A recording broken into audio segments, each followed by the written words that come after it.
I'm sure out of all these years you've done weddings, have you had any Bridezillas? Yeah. What was the worst Bridezilla you've had? Bridezillas, and I've had one that just.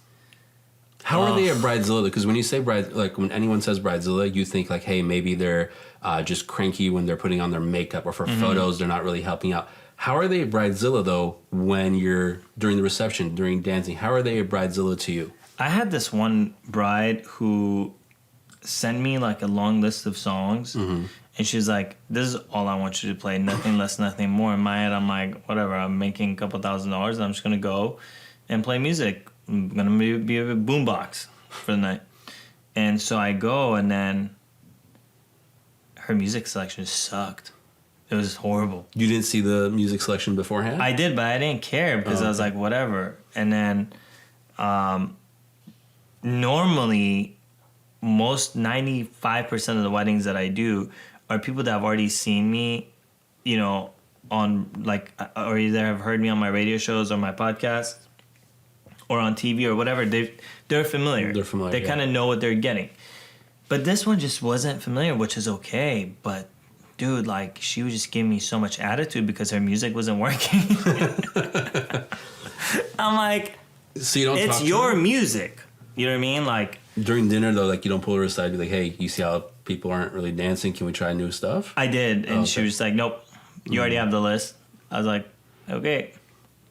And then her wedding was supposed to go till 1 a.m. and then at around 10 o'clock when dinner ended, I started playing music again, her music.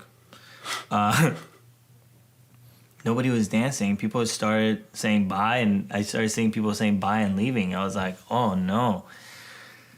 I had a couple friends at the wedding that knew me, and they came up to me like, hey, what is this garbage you playing, man? I was like, it's not my music. I literally like pulled out the sheet of paper with the list. I was like, hey, this is what she wanted, so that's what I'm playing.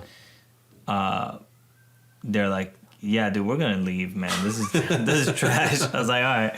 So then at like 10:30, her 200-person wedding had maybe 30 people left.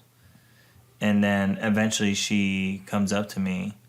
And at this point, I'm pooped. Like, I'm pissed. I'm bored.